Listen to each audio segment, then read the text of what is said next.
ہم انشاءاللہ خشوع سے خضوع سے خالق کائنات کی طرف متوجہ ہوں گے، اور یہ سمجھیں گے کہ ہم ان کی خالق کی بارگاہ میں کھڑے ہیں اور سجدہ اور رکوع و قیام و قنوت انجام دے رہے ہیں۔ مگر دوسری طرف ہم یہ دیکھتے ہیں کہ صاحب شریعت نبی مدینہ منورہ میں مسجد نبوی میں نماز پڑھ رہے ہوتے تھے، تو آپ کے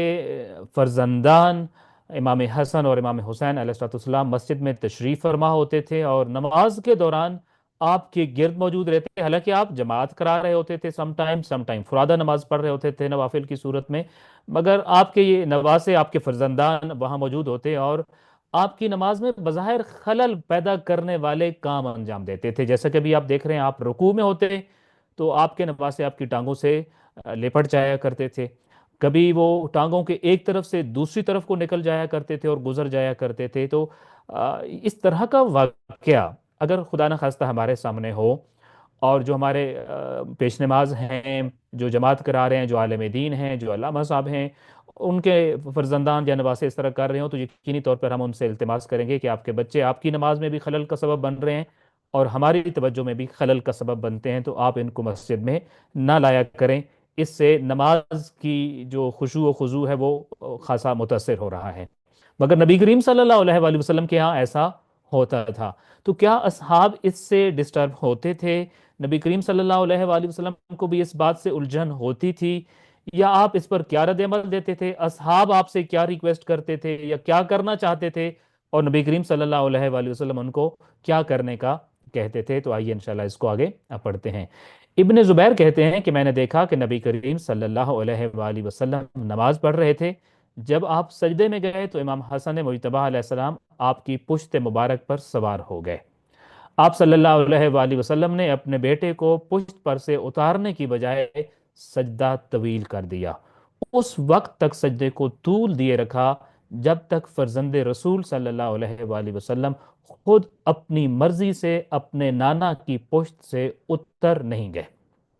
میں نے عرض کیا کہ اس حوالے سے مختلف روایات ملتی ہیں، اور بہت ساری چیزیں ایسی ہیں جو حسنین کریمین کے حوالے سے اشتراکن یا مشترکن ملتی ہیں، جیسا کہ یہ روایت آپ نے امام حسین علیہ السلام کے حوالے سے بھی سنی ہوگی، اور تاریخ اور فقہی مصادر میں یہ حدیث موجود ہے، امام حسین علیہ السلام کے حوالے سے بھی، امام حسن مجتبی علیہ السلام کے حوالے سے بھی موجود ہے۔ چونکہ ہم اس وقت کریم اہل بیت حضرت امام حسن مجتبی علیہ السلام کی حالات زندگی پڑھ رہے ہیں، لہٰذا ہم اس روایت کا تذکرہ کر رہے ہیں جس میں امام حسن مجتبی علیہ السلام کے حوالے سے یہ واقعہ ملتا ہے۔ یہ عبداللہ ابن زبیر روایت کرنے والے ہیں، اور آپ نے دیکھا ہوگا کہ ہم نے ان روایات کو کوشش کی ہے کہ ایسے مصادر سے، ایسے افراد سے نقل کیا جائے کہ جس سے ایک بہتر اور سٹرونگ تاثر بھی ملے کہ اس طرح کی روایات ہر طبقہ فکر کے لوگ جو مدینہ میں موجود تھے وہ بیان کرتے تھے، اور یہ مسلم حقیقتیں تھیں جو مدینہ کے لوگوں نے اپنی آنکھوں کے سامنے دیکھی تھیں۔ ابن زبیر کی یہ روایت ہے کہ سجدے میں گئے پیغمبر خدا صلی اللہ علیہ وآلہ وسلم اور امام حسن مجتبی علیہ السلام اپنے نانا کی پشت پر آ گئے، تو اب اپنے نواسے کو پشت پر سے اتارنے کی بجائے یا اٹھ جانے کی بجائے کہ خود سے ہی بچہ نیچے اتر جائے گا، یہ دونوں کام آپ نے انجام نہ دیے۔ نہ تو خود اٹھے کہ بچہ گر جائے خود سے ہی، اور نہ ہی خود اپنے ہاتھوں کو سائیڈ سے کسی طرح سے بچے کو اتارنے کی کوشش کی، بلکہ سجدہ طویل کر دیا، اور تب تک طویل کیے رکھا، تب تک اس سجدے کا ذکر جاری رکھا جب تک بچہ اپنی مرضی سے خود، امام حسن مجتبی علیہ السلام خود اپنی مرضی سے نانا کی پشت سے اتر نہیں گئے۔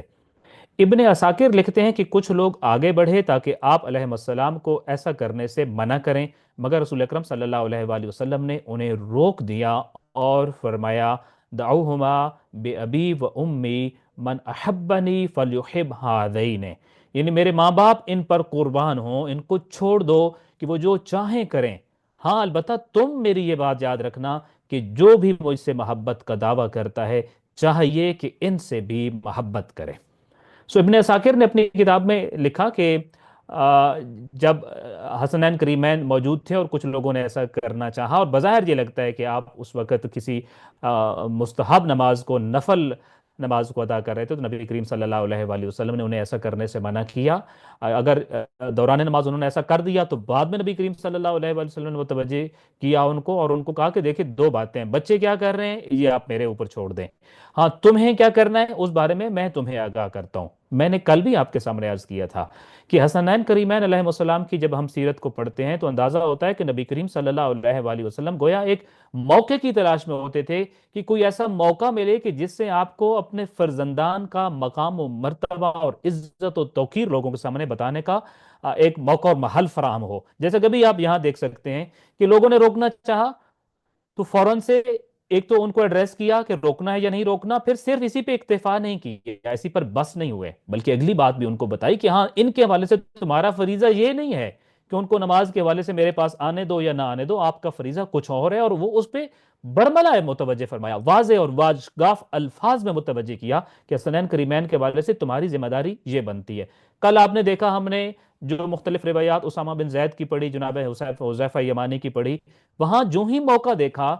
کہ حسنین کریمین کا ذکر آ گیا تو آپ نے اگلی باتیں فوراً سے کنوے کر دیں۔ یہاں پر بھی یہ کہا کہ میرے ماں باپ ان پر قربان ہو۔ آپ اندازہ کیجئے کہ سرور کائنات سید الرسل جن کے لیے اس کائنات کو تخلیق کیا گیا ہے، وہ حسنین کریمین کے بارے میں یہ کہہ رہے ہیں کہ میرے ماں باپ ان پر قربان ہوں، دعوہما، ان کو چھوڑ دو، یہ جو چاہیں کرتے پھریں۔ البتہ اس پہ اگلی بات ہم کرتے ہیں کہ ایسا کیوں ہے؟ اگر یہ کوئی پیش نماز کرے، علامہ صاحب کریں، تو ہم کہیں گے کہ یہ ان کے اپنے بچے ہیں، تو ان کو اتنا لاڈ کیوں کہ نماز جیسی عبادت میں بھی آ رہے ہیں، اثر انداز ہو رہے ہیں، خلل واقع کر رہے ہیں، لیکن نبی کریم صلی اللہ علیہ وآلہ وسلم نے فرمایا ان کو چھوڑ دیجئے، یہ آپ کا چیپٹر نہیں ہے، یہ آپ کا موضوع گفتگو نہیں ہے۔ آپ سے متعلق جو چیز ہے وہ یہ ہے کہ فَلْيُحِبْ هَذَيْنِ، کہ جو بھی مجھ سے محبت کرتا ہے، مجھ سے دعوی محبت ہے، میرے ساتھ تعلق کا دعویٰ ہے، تو پھر ان سے بھی تعلق پیدا کرو، پھر ان سے بھی محبت کرو۔ میری اطاعت کا دعویٰ ہے تو پھر گویا کہ ان کی بھی اطاعت، چونکہ محبت کرو گے تو اطاعت تو کرنا پڑے گی۔ تو آپ نے فرمایا یہ آپ کا فریضہ ہے۔ محضر پروردگار میں سلطان انبیاء اور سردار رسول سجدہ ریز ہوں اور خدا کے لیے خشوع و خضوع برقرار نہ رہے، یہ ممکن نہیں۔ البتہ ان کو چھوڑ دو کا جملہ کہہ کر نبی کریم صلی اللہ علیہ وآلہ وسلم اپنے اصحاب کو یہ سمجھا رہے تھے کہ جس طرح نماز دین کا ایک اہم ستون ہے، ایسے ہی میرے حسنین علیہ السلام کی محبت بھی جزو دین ہے، اور یہ ایک دوسرے کے لیے خلل واقع نہیں کرتے بلکہ ایک دوسرے کی زندگی اور حیات ہیں۔ تو آپ یہ بہترین قسم کا پیغام تھا جو اس موقع پہ اپنے اصحاب کو سمجھا رہے ہوتے تھے، اور ان کو کیا کہتے؟ دعوہما، ان کو چھوڑ دو، نماز جیسی عبادت میں بھی ان کو آزاد چھوڑ دو۔ تو آپ بتاتے تھے ایک طرف جہاں تم یہ دیکھ رہے ہو کہ نماز دین کا اہم ستون ہے، تو تمہیں یہ معلوم ہو جانا چاہیے کہ حسنین علیہ السلام کی محبت بھی جزو دین ہے، نماز بھی دین کا حصہ ہے، حسنین علیہ السلام بھی نماز کا حصہ ہیں۔ یہ ایک دوسرے کے لیے خلل واقع نہیں کرتے بلکہ ایک دوسرے کے لیے زندگی کا سبب ہیں، ایک دوسرے کے لیے مضبوطی کا سبب ہیں۔ ہمارے پاس جو اگلی ہیڈنگ ہے اس کا عنوان ہے، ہم نے رکھا ہے کہ کوئی نہ اٹھائے کہ میں خود اٹھاؤں گا۔ تو آئیے پڑھتے ہیں۔ نبی کریم صلی اللہ علیہ وآلہ وسلم کا اپنے نواسوں کے ساتھ تعلق ایسا تھا کہ آپ ہر موقع پر ان کے تعارف کے مختلف پہلو اور ان کی عظمت کی مختلف جہات لوگوں کے سامنے واضح کرتے رہتے تھے۔ ایسا ہی ایک موقع تب آیا جب آپ صلی اللہ علیہ وآلہ وسلم اپنے اصحاب کو خطبہ دے رہے تھے۔ آپ نے دیکھا کہ حسنین کریمین علیہ السلام سرخ قمیضوں میں ملبوس مسجد کے دروازے سے داخل ہوئے اور آپ کی طرف چلنا شروع کیا، مگر پاؤں ابا کے دامن میں یوں الجھا کہ زمین پر گر پڑے۔ اس پہ کوئی ایسی چیز نہیں جس پہ میں وضاحت کروں۔ ایک بات جو بار بار ہم عرض کر رہے ہیں وہ یہ ہے کہ آپ موقع کی تلاش میں ہوتے تھے، محل کی تلاش میں ہوتے تھے، کہ بس ایک ذکر کسی طرح لوگ متوجہ ہوں حسنین کریمین کی طرف، کسی طرح ان کی بات کا آغاز کریں، اور پھر ان کی عظمتوں کا تعارف شروع ہو جاتا تھا جو نبی کریم صلی اللہ علیہ وآلہ وسلم کرتے تھے۔ پھر ان کی عظمت کے مختلف پہلو اور ان کی توقیر کی مختلف جہات، ملٹائی ڈائمنشنل گفتگو کرتے تھے نبی کریم صلی اللہ علیہ وآلہ وسلم اپنے فرزندان کے بارے میں۔ اور یہ گفتگو اس لیے نہیں ہوتی تھی کہ وہ آپ کے فرزندان تھے، آپ کے نواسے تھے، بلکہ اس لیے تھی کہ وہ دین و شریعت کا حصہ تھے۔ دین کی شرائط میں سے ایک شرط وہ ہیں، جب تک اس شرط کو پورا نہ کیا جائے تب تک دین مکمل نہیں ہوتا۔ ایک ایسا موقع کہ جس میں حسنین کریمین کی بات ہو تب آیا کہ جب نبی کریم صلی اللہ علیہ وآلہ وسلم منبر پر تشریف فرما تھے، اور یہ غالباً کسی جمعہ کا موقع تھا، کسی عید کا موقع تھا، کوئی اور ایسا ایونٹ تھا جس پہ نبی کریم صلی اللہ علیہ وآلہ وسلم خطبہ ارشاد فرما رہے تھے، ممبر کے اوپر تشریف فرما تھے۔ اور آپ نے دیکھا کہ مسجد کا دروازہ بالکل سامنے تھا، کہ حسنین کریمین مسجد میں داخل ہوئے، سرخ لباس پہنا ہوا تھا، اور پھر دیکھا کہ مسجد میں داخل ہونے کے بعد نانا کی طرف چلنا شروع کر دیا۔ مگر اس دوران چلتے ہوئے ابائیں پہنی ہوئی تھیں شہزادوں نے، تو شہزادوں کا پاؤں ابا میں کچھ اس طرح سے الجھا کہ وہ زمین پر گر پڑے۔ کسی معمولی خطیب کے سامنے بھی اگر ایسا منظر پیش آتا تو ممبر اور خطبہ کی جلالت کا تقاضا یہ تھا کہ مجمع میں سے کوئی اٹھے اور بچوں کو کھڑا کر دے۔ مگر اس موقع پر کتب تاریخ و حدیث میں لکھا ہے کہ فنزل رسول اللہ صلی اللہ علیہ وآلہ وسلم من الممبر، یعنی اپنے کسی صحابی کو بچوں کو اٹھانے کا کہنے کی بجائے نبی کریم صلی اللہ علیہ وآلہ وسلم نے اپنا خطبہ قطع کیا۔ آپ صلی اللہ علیہ وآلہ وسلم خود ممبر سے نیچے تشریف لائے، فحملہما، بچوں کو اٹھایا، فوضعہما بین یدیہ، اور اپنے ساتھ ممبر پر لے گئے اور دوبارہ خطبہ وہیں سے شروع کر دیا۔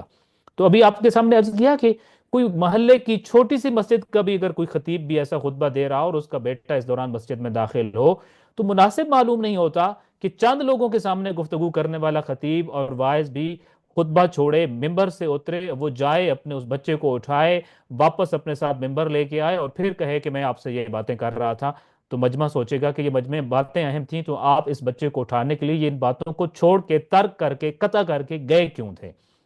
مگر نبی کریم صلی اللہ علیہ وآلہ وسلم نے جب آپ کے فرزندان گر گئے تو کسی صحابی کو نہیں کہا کہ ان بچوں کو ذرا دیکھو یہ گر گئے ہیں، نہیں، بلکہ آپ نے خطبہ قطع کیا، ممبر سے نیچے تشریف لائے، اپنے شہزادوں کے پاس گئے، ان کو پیار کیا، ان کو اٹھایا اور اپنے ساتھ اس ممبر کے اوپر لے گئے اور پھر دوبارہ وہیں سے اپنا خطبہ شروع کر دیا۔ تو یہ نبی کریم صلی اللہ علیہ وآلہ وسلم کا یہ جو خود فعل تھا، یہ بتاتا ہے کہ اس موقع پر آپ صلی اللہ علیہ وآلہ وسلم لوگوں کو ایک بڑا اسٹرانگ قسم کا پیغام دے رہے تھے کہ میرے حسنین کریمین بھی اس شریعت کا باقاعدہ حصہ ہیں، جس شریعت کے کچھ احکام میں اس خطبے میں آپ کے سامنے عرض کر رہا تھا۔ اس لیے ایسے موقع تو آپ کے لیے ایک بہت بڑا محل ثابت ہوتے تھے حسنین کریمین علیہ السلام کی عظمتوں اور ان کے مقام و مرتبہ کے بارے میں لوگوں کے سامنے گفتگو کرنے، لوگوں کے سامنے حسنین کا تعارف پیش کرنے کا ایک بہانہ ہوا کرتے تھے۔ ایک مرتبہ صلوات بھیجیے محمد و آل محمد پر۔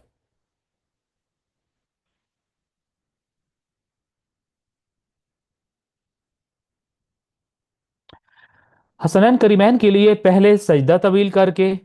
اور اب ممبر اور خطبہ چھوڑ کے نبی کریم صلی اللہ علیہ وآلہ وسلم در حقیقت مسلمانوں کو یہ بتا رہے تھے کہ اللہ تعالیٰ کے دین کی ترویج اور بقائے شریعت محمدی میں ان شہزادوں کی اہمیت اس فریضے سے کم نہیں جس کو میں ان کے آنے سے پہلے انجام دے رہا تھا۔ تو آپ نے، جیسے میں نے عرض کیا، گویا کہ یہ بتاتے تھے کہ میں نے ایسا نہیں تھا کہ عبادت پروردگار کر رہا تھا اور اس کو میں نے ترک کر کے کوئی اور غیر ضروری کام کیا ہو اور دوبارہ سے میں عبادت کی طرف پلٹا ہوں، بلکہ حسنین کریمین بھی چونکہ اسی شریعت کا حصہ ہیں، ان کی محبت، ان کا عہدہ، ان کی ذمہ داری اسی شریعت کی شرائط کے میں سے ایک شرط ہے، تو ان کو اس طریقے سے ان کے ساتھ یہ پیش آنا در حقیقت دین ہی کا ایک تقاضا تھا، دین ہی کا ایک فریضہ تھا جس کو میں انجام دے رہا تھا۔ ہماری اگلی ہیڈنگ ہے کہ سواری نہیں، سوار دیکھو۔ اچھا، آپ نے یہ ساری باتیں پڑھی ہوں گی۔ ایک تو ہمارا مقصد یہ تھا کہ ان کو ڈیٹیل میں آپ کے سامنے پہنچانا، اس کا پورا بیک گراؤنڈ دینا۔ دوسرا، اس کا ایک خاص نتیجہ ہم مرتب کرنے والے ہیں ان کے آخر میں انشاءاللہ تعالی، تو اس لیے آپ اس کو اس طرح نہیں لیں گے کہ یہ باتیں تو اکثر ہم نے سنی ہوئی ہیں یا سمجھی ہوئی ہیں یا جانتے ہیں، بلکہ ان کا ایک خاص ایک نتیجہ انشاءاللہ لیں گے، اور پھر اس سے میں اور آپ ایک اپنے لیے بہت بڑا ہوم ورک ڈیرائیو کریں گے اور نکالیں گے کہ ہمیں اس ہوم ورک کی طرف بڑھنا ہوگا اور ہمیں بھی یہ فریضہ اپنی کیپیسٹی میں اور اپنے اس مدار میں رہتے ہوئے انشاءاللہ انجام دینا ہوگا۔ سو اگلی ہماری ہیڈنگ ہے سواری نہیں، سوار دیکھو۔ نبی کریم صلی اللہ علیہ وآلہ وسلم سے واسطہ اور تعلق اگرچہ معمولی ہی کیوں نہ ہو، کسی بھی شخص کے لیے سرمایہ افتخار ہے، اور کوئی شک و شبہ نہیں ہے کہ نبی کریم صلی اللہ علیہ وآلہ وسلم سے کوئی واسطہ کسی کا بھی ہو اور کتنا معمولی ہی کیوں نہ ہو۔ جو نبی کریم صلی اللہ علیہ وآلہ وسلم کے خادم تھے، وہ ساری زندگی فخر کرتے رہے کہ میں نبی کریم صلی اللہ علیہ وآلہ وسلم کی خدمت میں اتنا عرصہ رہا۔ بڑی شخصیات کا یہی ہوتا ہے، جب اس دنیا سے رخصت ہو جاتی ہیں یا ایون ان کی موجودگی میں بھی ان کے خادمین اور ان کے نوکروں کا بھی خاص مقام اور مرتبہ ہوتا ہے. سو نبی کریم صلی اللہ علیہ وآلہ وسلم سے کوئی سا بھی واسطہ تعلق ہو تو وہ یقینی طور پہ ایک بہت بڑا سرمایہ افتخار ہے. مگر یہ امتیاز ایسا ہے کہ جس کے مقابلے میں قرب کی سب منزلیں ہیچ نظر آتی ہیں. مگر ایک ایسا امتیاز ہے جس کے بارے میں ہم بات کرنے جا رہے ہیں کہ جس کے مقابلے میں آپ سمجھتے ہیں کہ سارے امتیازات بہت چھوٹے نظر آتے ہیں، اور وہ کیا ہے؟ اور وہ ہے سرور دو عالم کے شانہ اقدس اور شانہ نبوت پر سوار ہونا. آپ کو معلوم ہے کہ بہت سارے لوگ نبی کریم صلی اللہ علیہ وآلہ وسلم سے آ، آ، بہانے بہانے سے شانہ نبوت پہ مہر نبوت کو دیکھنے کا تقاضا کرتے تھے، اس جگہ کو چومنے کے لیے تڑپتے تھے. مگر ہمارے پاس کچھ ایسی شخصیات، میں اور آپ بڑے خوش قسمت ہیں، وہ ہیں کہ جو اس شانہ نبوت پر سوار ہوتے رہے ہیں.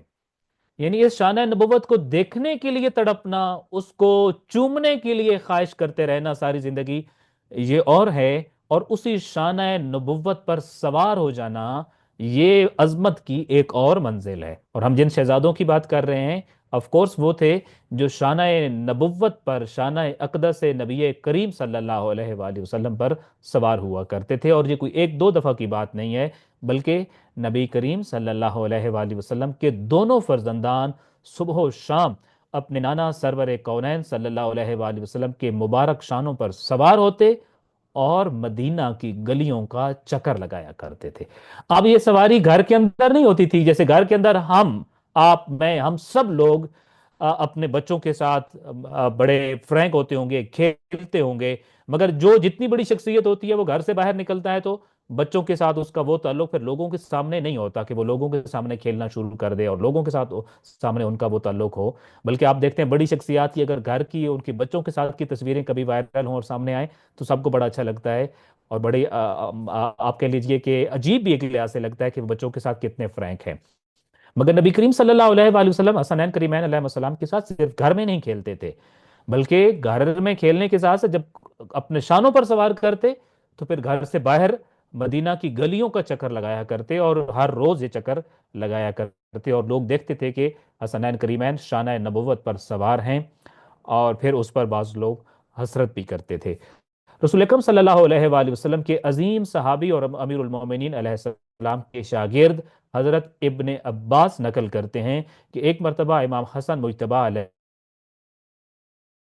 صلی اللہ علیہ وآلہ وسلم کا گزر ایک گلی سے ہو رہا تھا. کسی نے امام علیہ السلام کو سرور کائنات کے دوش مبارک پر دیکھا تو بے ساختہ پکار اٹھا، نعم المرکب رکبت یا غلام، یعنی اے لڑکے آپ کی کتنی اچھی سواری ہے. ابن عباس نقل کر رہے ہیں، وہ دیکھ رہے تھے سرور کائنات کا گزر ہو رہا ہے، شانہ اقدس پہ امام حسن مجتبی علیہ السلام سوار ہیں. کسی دیکھنے والے نے بے ساختہ کہا کہ آپ کتنے خوش قسمت ہیں اے حسن مجتبی کہ آپ کی سواری سرور کائنات ہیں، سردار انبیاء ہیں. نبی کریم صلی اللہ علیہ وآلہ وسلم نے اس شخص کی بات سن لی، اس لیے آپ رکے اور اس کو مخاطب ہو کر کہا کہ صرف سواری کی بات کیوں کرتے ہو؟ دیکھتے نہیں ہو کہ وہ نعم الراکب ہوا کہ سوار کیسا عالی شان اور ذی وقار ہے؟ تو گویا آپ نے اس کو کہا کہ ادھوری بات کر رہے ہو. مانا کہ سواری بہت بلند ہے، بہت عظمتوں کے مالک ہیں سرور کائنات، مگر صرف سواری کی بات کیوں کی؟ سوار کو کیوں نہیں دیکھتے ہو؟ سوار کے بارے میں کیوں نہیں بات کرتے ہو؟ دیکھتے نہیں ہو کہ سوار بھی کیسا عالی شان، کیسا ذی وقار، کیسا بلند مرتبہ ہے؟ معلوم ہوتا ہے کہ شاید لوگوں میں اسی احساس کو پیدا کرنے کے لیے نبی کریم صلی اللہ علیہ وآلہ وسلم اپنے شہزادوں کو کندھوں پر اٹھا کر گھر سے باہر لے آیا کرتے تھے. یعنی یہ جو سوال آپ نے کیا اس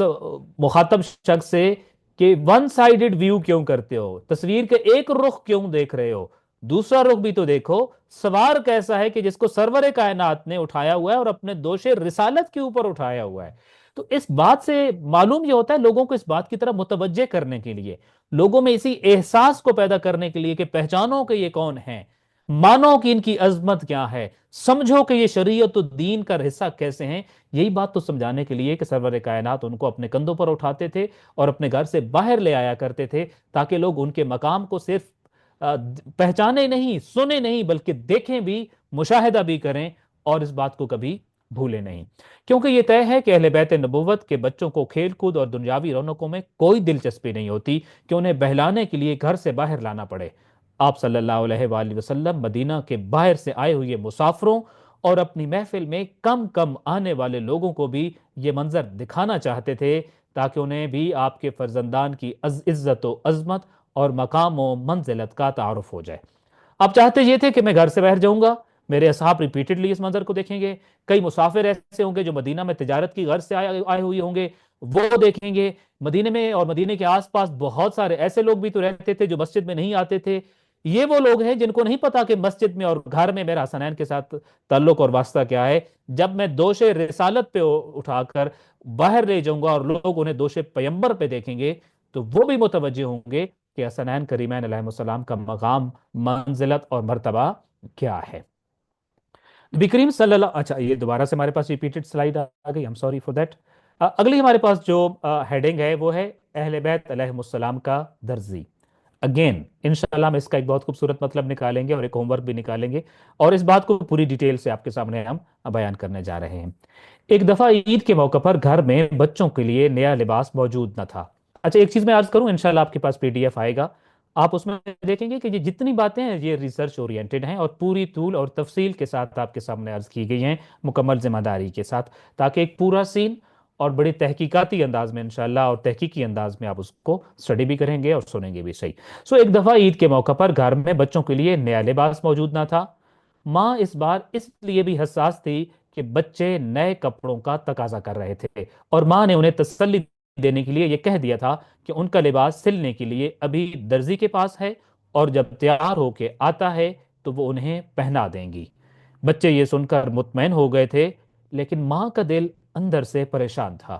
کیونکہ ان کے پاس گھر میں اتنے پیسے نہ تھے کہ وہ ان کے لیے نیا لباس خرید سکتی۔ آپ کا یہ سنا سنایا منظر کہ بچے تقاضا کر رہے تھے، آ بھی عید رہی تھی، اس لیے ماں بڑی حساس تھی اس عید کے لیے خاص طور پر، اور بچوں کو تسلی دینا چاہتی تھی، تو گویا کہ انہوں نے ایک تسلی دی ایک ہیلہ شرعی کے طور پہ غالباً، اس کے بارے میں البتہ ایک ڈیٹیل میں گفتگو ممکن ہے، کہ آپ نے فرمایا کہ آپ کے لباس ابھی سلنے کے لیے درزی کی طرف گیا ہے یا جانا ہے، اس لیے جب تیار ہو کے آئے گا تو آپ اس کو پہنا دیں گی۔ اور بچے آپ بڑے مطمئن ہو گئے، لیکن ماں زیادہ پریشان ہو گئی کہ بچے کی اب آس اور امید لگ گئی ہے کہ لباس سل کے آئے گا اور عید کے روز وہ پہنیں گے۔ دن ختم ہوا تو رات کے وقت دروازے پر دستک ہوئی، اور آنے والے نے بتایا، یا بنت رسول اللہ انا الخیاط جئت بالثیاب، یعنی اے دختر رسول صلی اللہ علیہ وآلہ وسلم، میں حسنین کا درزی ہوں اور ان کے کپڑے لایا ہوں۔ دن کو ماں بچوں میں یہ باتیں ہوئیں، اور رات کو ہی دروازے پر دستک ہوتی ہے، اور آنے والا دروازے کے باہر کھڑے ہو کر اپنا تعارف یہ کرا رہا ہے، انا الخیاط یا بنت رسول اللہ، اے بنت پیغمبر صلی اللہ علیہ وآلہ وسلم، میں درزی ہوں اور اس لیے آیا ہوں تاکہ حسنین علیہ السلام کے کپڑے آپ کو دے سکوں۔ دروازہ کھولا گیا تو ایک باروب شخص ایک کپڑے میں لپٹے ہوئے نئے لباس کے 2 جوڑے دے کر وہاں سے چلا گیا، اور عید کی صبح ماں نے بچوں کو وہی خوبصورت، قیمتی اور نیا لباس پہنا دیا۔ دروازے کے باہر درزی کھڑا تھا، دروازہ کھولا گیا، ایک کپڑے کے اندر 2 جوڑے تھے، اور اس کی پوری تفصیل حدیث کی کتابوں میں آئی ہے، البتہ ہم اتنی زیادہ تفصیل میں نہیں گئے، ہم مقصد کی طرف رہے ہیں تاکہ جس مقصد کے تحت یہ واقعہ بیان ہو رہا تھا ہم صرف اسی کو بیان کر سکیں۔ 2 جوڑے لیے، اور وہ شخص، وہ جو باروب شخص تھا، اس نے یہ 2 جوڑے دیے اور وہاں سے چلا گیا، اور عید کے دن ماں نے یہی خوبصورت اور قیمتی لباس اپنے بچوں کو پہنا دیا۔ مگر یہ بات ابھی تک ان کے لیے معمہ تھی کہ وہ کون تھا جو کپڑے لایا تھا، اسے کیسے خبر تھی کہ حسنین علیہ السلام کے پاس نیا لباس نہیں، اور اسے یہ لباس کس نے دے کر بھیجا تھا۔ یہ باتیں آف کورس ماں کو پریشان کی ہوئی تھیں اور ان کے لیے معمہ تھیں کہ وہ کون تھا، اور اسے کیسے پتا تھا کہ ہمیں لباس کی ضرورت ہے، اور پھر یہ لباس اسے کس نے دے کر بھیجا تھا۔ امام علی رضا علیہ السلام بیان کرتے ہیں کہ کچھ دیر میں رسول خدا صلی اللہ علیہ وآلہ وسلم بھی گھر میں تشریف لائے، اور اپنے فرزندان کو نئے لباس میں ملبوس دیکھا تو اپنی بیٹی سے پوچھا کہ کیا کوئی درزی آیا تھا۔ اب یہ 8ویں امام علیہ السلام کا آگے فرمان سارا، کہ آپ فرماتے ہیں کہ بچوں نے لباس پہنا ہوا تھا، نبی کریم صلی اللہ علیہ وآلہ وسلم گھر میں تشریف لائے اور اپنے فرزندان کو نئے لباس میں ملبوس دیکھا تو اپنی بیٹی سے پوچھا کہ کوئی درزی آیا تھا جو کپڑے دے کر گیا ہو۔ حضرت فاطمہ الزہرا سلام اللہ علیہا نے حیرت کے ساتھ رسول اکرم صلی اللہ علیہ وآلہ وسلم کو بتایا کہ ہاں یا رسول اللہ، کوئی درزی حسنین علیہ السلام کے کپڑے دے کر گیا ہے اور انہوں نے ابھی وہی کپڑے پہن رکھے ہیں، مگر حیران ہوں کہ وہ کون تھا اور اسے یہ کپڑے سلنے کے لیے کس نے دیے تھے۔ آپ صلی اللہ علیہ وآلہ وسلم مسکرائے اور فرمایا، یا بنیا ما ہوا خیاط، اے میری بیٹی، وہ کوئی درزی نہیں تھا، انما ہوا رضوان و خازن الجنہ، بلکہ جنت کا داروغہ رضوان تھا۔ ما عرج حتی جاءنی و اخبرنی بذالک، وہ تب تک آسمانوں کی طرف واپس نہیں گیا جب تک میرے پاس آیا نہیں اور مجھے اس پورے واقعے کی اس نے خود اطلاع نہیں دی ہے، اسی لیے مجھے یہ سب بتا کر ابھی وہ واپس گیا ہے۔ لہٰذا وہ درزی نہیں تھا بلکہ داروغہ جنت رضوان تھا، جو جنت سے لباس لے کر آیا تھا حسنین کریمین کے لیے۔ سو ہم یہاں پہ جا کے ایک چیز جو اس کو خاص طور پر دیکھتے ہیں کہ درج بالا واقعات کی اس کڑی سے لگتا ہے کہ یہ محض اتفاقی واقعات نہ تھے، بلکہ ان میں امامین حسنین کریمین کا ایک تعارف تھا جو مرحلہ بمرحلہ اور منزل بمنزل پیش کیا جا رہا تھا۔ اس ساری چیزوں سے ہم نے دیکھا کہ یہ در حقیقت ایک تعارف تھا، یہ کچھ تصادفی اتفاقی آل ان سڈن واقع ہونے والے کوئی واقعات نہیں تھے جس میں اچانک کچھ ہوا اور سامنے کچھ پیش آ گیا، ایسا نہیں تھا، بلکہ نبی کریم صلی اللہ علیہ وآلہ وسلم سوچے سمجھے انداز میں اور حکم خدا سے سٹیپ بائی سٹیپ، منزل بمنزل اور مرحلہ بمرحلہ مختلف لوگوں کو حسنین کریمین علیہ السلام کا مقام اور ان کا عظمت اور ان کا تعارف پیش کر رہے تھے۔ کیسے؟ ذرا یہ دیکھیے، ہم سٹیپ بائی سٹیپ اس کو دیکھتے ہیں۔ سب سے پہلے نام گزاری کرتے ہوئے گھر میں تعارف کرایا گیا کہ یہ بچہ کوئی عام بچہ نہیں، بلکہ اس کا نام پروردگار عالم کی طرف سے علی علیہ السلام کی رسول خدا کے ساتھ نسبت کے سبب حضرت ہارون کے بیٹے کے نام پر رکھا گیا ہے۔ سب سے پہلے یہ تعارف گھر میں پیش کیا گیا، اور یہ کب پیش کیا گیا کہ یہ بچہ کوئی عام بچہ نہیں ہے؟ جب نام رکھنے کا موقع موجود تھا، اور آپ نے پڑھا ہے کہ اس موقع پر آپ نے فرمایا کہ یہ نام حکم خدا سے آیا ہے، حضرت ہارون کے بیٹے کے نام سے ڈیرائیوڈ ہے، کیونکہ علی میرے وسیع ہیں، لہٰذا موسیٰ کے وسیع کے بڑے بیٹے شبر کے نام پر میرے بیٹے کا نام حسن رکھا گیا ہے عربی میں۔ یہ ایک تعارف تھا جو گھر کے اندر پیش کیا جا رہا تھا، اس تعارف سے گھر کے لوگ آگاہ تھے۔ یہ پہلا مرحلہ تھا تعارف حسنین کریمین کا۔ اگلا مرحلہ کیا تھا پھر اس کے بعد مسجد کے نمازیوں نے جب انہیں پشت پیغمبر پر دیکھا تو ان کو مقام حسنین علیہ السلام کی بلندی سمجھ آئی۔ اگلا مرحلہ تھا محلے کی مسجد میں نماز پنجگانہ کے محدود نمازیوں میں تعارف۔ انہوں نے جب دیکھا پشت پیغمبر پر حسنین کریمین علیہ السلام کو تو اب ان کو تعارف کرایا گیا۔ یہ دوسرا سٹیپ تھا، یہ دوسرا مرحلہ تھا۔ پھر تیسرے مرحلے پہ کیا ہوا؟ اب دیکھیں لوگ بڑھتے جا رہے ہیں، پہلے گھر میں تھوڑے لوگ تھے، ان کے سامنے تعارف، پھر لوگ بڑھ گئے محلے کی مسجد میں نماز پنجگانہ میں تعارف، تیسرے مرحلے میں اور زیادہ لوگوں کے سامنے تعارف، اور وہ کب ہے؟ اگلا مرحلہ عید یا جمعہ کے اجتماع عام میں خطبہ قطع کر کے حسنین علیہ السلام کو ممبر پر اپنے ساتھ لے آنا تھا۔ یعنی عید کے موقع پر اجتماعی خطبہ میں سب اہل علاقہ و اہل مدینہ کے سامنے تعارف۔ آپ جمعہ پڑھنے جاتے ہوں گے، نماز عید پڑھنے جاتے ہیں، نماز عید اور جمعے کا جو مجمع ہوتا ہے اور جو وہاں افراد موجود ہوتے ہیں وہ عام مجمع جیسا نہیں ہوتا، کثیر تعداد میں ہوتا ہے۔ لہٰذا اب تیسرا مرحلہ کیا تھا خطبہ قطع کرنے کے موقع پر؟ کہ جب جمعہ یا عید کا موقع تھا، جب مدینہ کے افراد سے مسجد نبوی بھری ہوئی تھی، اور آپ صلی اللہ علیہ وآلہ وسلم نے اب ان تمام افراد کے سامنے تعارف کرایا جو شاید کسی وجہ سے نماز پنجگانہ میں شامل نہیں ہو پاتے تھے اور نہیں آ سکتے تھے۔ اب تیسرے منزل پر زیادہ بڑے مجمع کے سامنے، زیادہ لوگوں کے سامنے تعارف حسنین کریمین پیش کیا گیا۔ اور پھر چوتھا جو تھا مرحلہ، جو چوتھا سٹیپ تھا، وہ کیا تھا بھلا؟ مسجد میں نہ آنے والے لوگ۔ میں نے عرض کیا کہ مدینہ کے سبھی لوگ مسلمان نہیں تھے، دیگر کچھ افراد تھے، پھر مسافر بھی آتے ہوتے تھے۔ سو مسجد میں نہ آنے والے لوگوں اور مسافروں کے لیے دوش رسول صلی اللہ علیہ وآلہ وسلم پر حسنین کریمین کو بٹھا کر مدینہ کی گلیوں کا منظر سجایا گیا۔ سو کسی مسجد سے جو مسجد میں نہیں آنے والے لوگ تھے، یا مدینہ کے باہر سے آئے ہوئے مسافر تھے، یا مدینہ کی غیر مسلم کمیونٹی تھی، تو ان کے سامنے بھی تو حسنین کریمین کا تعارف پیش کرنا تھا۔ کوئی بھی شخص ایسا نہ رہے مدینے میں جو تعارف حسنین کریمین نہ رکھتا ہو، کوئی بھی شخص ایسا نہ ہو نبی کریم صلی اللہ علیہ وآلہ وسلم کے حلقہ احباب میں اور ان کے متعلق لوگوں میں جو حسنین کریمین کے تعارف سے بیگانہ رہے اور بے توجہ رہے۔ اس لیے تمام مناظر کو سٹیپ بائی سٹیپ سجایا گیا۔ سو مدینہ کی گلیوں میں بھی یہ چکر لگایا گیا اور جہاں اس منظر کو وہ لوگ دیکھتے تھے جو پہلے مسجد میں بھی دیکھ چکے تھے، سجدے کی صورت میں، پھر منبر پہ دیکھ چکے تھے، وہاں مدینہ کے باہر سے آنے والے مسافر اور دیگر افراد میں بھی دیکھا کہ تعارف کیا ہے، مقام کیا ہے، منزلت کیا ہے حسنین کریمین علیہ السلام کی۔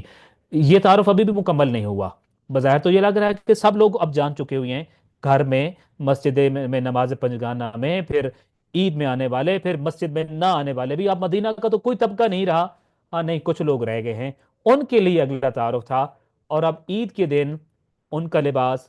ان کے گھر تک پہنچانے کی ذمہ داری داروغہ جنت کو دے کر عرش کی مخلوقات کو ان کا تعارف پیش کیا جا رہا تھا۔ اب زمین والوں کو جب تعارف ہو گیا تو عرش والوں کو بھی تعارف کرانا تھا۔ وہ کون کون ہے جن کا لباس خالق کائنات داروغہ جنت کو دے کر ان کے دروازے پر بھیجتا ہوتا ہے؟ یہ تعارف تھا جو آسمانی مخلوق کے سامنے اور اہل جنت کے سامنے پیش کیا جا رہا تھا۔ میں چاہ رہا تھا اس سے زیادہ ہم پڑھیں، مگر آج کے دن میں غالباً ہم اسی پہ اکتفا کریں گے، اور انشاءاللہ تعالی ہم اب یا ایک چیز کو، بلکہ نہیں، انشاءاللہ ہم وقت کی پابندی کی جو ہے وہ قائل ہوتے ہیں، اور انشاءاللہ ہم وقت کی پابندی کرتے ہیں۔ اب بڑھتے ہیں ہم اپنی ایکٹیویٹی کی طرف، لیکن ایکٹیویٹی کا چونکہ ہم نے چیپٹر ہی آج نہیں پڑھا، چونکہ وہ آخر میں موجود تھا، تو انشاءاللہ تعالی ایکٹیویٹی بھی کل ہوگی۔ تو سجاد صاحب انشاءاللہ مسجد مشق